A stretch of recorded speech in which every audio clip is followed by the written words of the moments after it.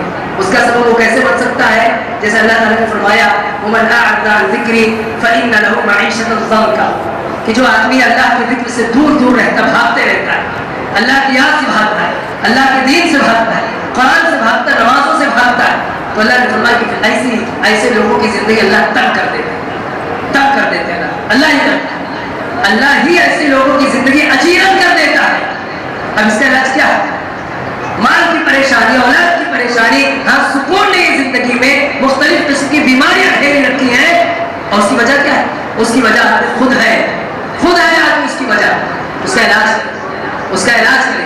اللہ تعالیٰ نے فرمایا جو ایمان والے ہیں، عمل صالح کرتے رہتے ہیں، فَلَنُحْيِيَنَّهُمْ حَيَاةً طَيِّبَةً، ہم ان کی زندگی بہترین بنا دیتے ہیں، ان کی زندگی خوشگوار بنا، انہیں زندگی کا مزہ ملتا ہے۔ لیکن جو ہمارے ذکر سے بھاگتا ہے، دور دور رہتا ہے، تو اللہ نے فرمایا کہ ہم کیا کرتے ہیں؟ وَمَنْ أَعْرَضَ عَنْ ذِكْرِي فَإِنَّ لَهُ مَعِيشَةً ضَنكًا، ہم ان کی زندگی کو بہت تنگ کر دیتے ہیں، پریشان کن کر دیتے ہیں۔ اب اس کا علاج یہ ہے کہ آدمی سمجھے اس بات کو، یہ قرآن کی آیت کہہ رہی ہے، کسی آدمی کا کوئی فلسفہ نہیں ہے۔ ہم اللہ سے بھاگے، اللہ کے دین کی پرواہ نہ کریں تو عذاب تو آئے گا، سزا تو آئے گی۔ اس کا علاج یہ ہے، اس کا علاج یہ کہ آدمی اپنی اصلاح کرے، توبہ کرے، گناہوں سے باز آئے، نیکیوں کی طرف اس کا رجحان بڑھنا چاہیے، اللہ سے توبہ کر کے دیندار بنے، دیندار بنے، ورنہ جب وہ ان ساری چیزوں کو چھوڑ کر دوسری جگہوں پہ اس کا علاج تلاش کرے گا تو علاج تو نہیں ملے گا، کسی دن وہ اپنے آخرت میں تباہ کر لے گا۔ دنیا تو تباہ ہی ہے، کسی دن ایسی انتہائی قدم اٹھائے گا اور اپنی آخرت میں تباہ کر لے گا۔ دین بھائی ایک شکل یہ دکھ رہی ہے، اور دوسری شکل جو انتہائی خطرناک ہے وہ یہ کہ کسی کی زندگی کا مزہ یا کسی کی زندگی کی تکلیف کا سبب دوسرے لوگ بنتے ہیں، دوسرے لوگ بنتے ہیں، تو دوسرے لوگوں کے لیے حد چوتالی، اس آدمی کو تو یہ سمجھایا جائے گا کہ تم صبر کرو، اللہ سے دعا کرو، لیکن دوسرے لوگوں جن کی وجہ سے ان کی زندگی برباد ہے، ایسے لوگوں کے لیے بڑا خطرناک وہ یہ لمحہ فکریہ ہے کہ ہماری وجہ سے کسی کی زندگی برباد، ہماری وجہ سے۔ اچھا کون ہوتی ہے زندگی برباد کرنے والے؟ یہ ہمارے قریب ترین لوگ ہوتے ہیں، ہمارے قریب ترین لوگ ہوتے ہیں۔ بسا اوقات ایک ہی فیملی، ایک ہی چھت کے نیچے رہنے والے ایک آدمی دوسرے آدمی کی زندگی خراب کیے رہتا ہے۔ شوہر نے بیوی کی زندگی برباد کر رکھی، بیوی نے شوہر کی زندگی برباد کر رکھی، بچوں نے ماں باپ کی زندگی برباد کر رکھی، اور ماں باپ نے بچوں کی زندگی برباد کر رکھی۔ یہ کیا ہے خطرناک؟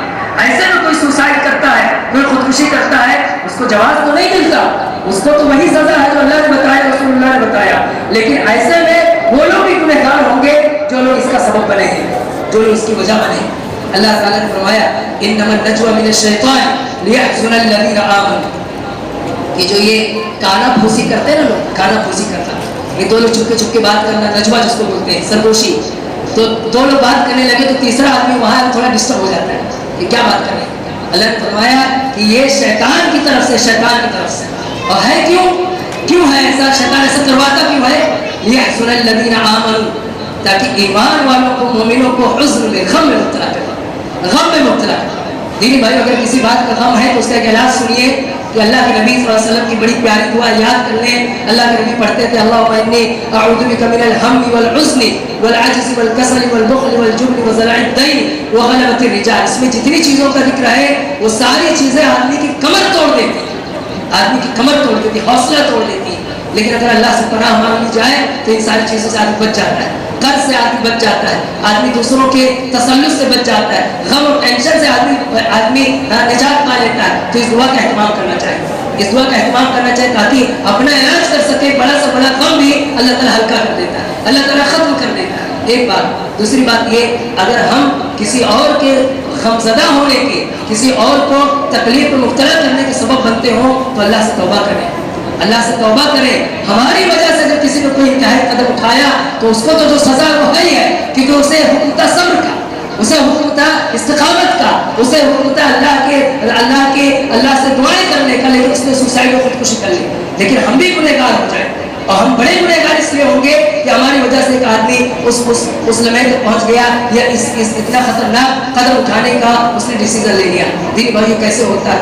یہ کیسے ہوتا ہے کہ ایک آدمی لالچ کا شکار ہے،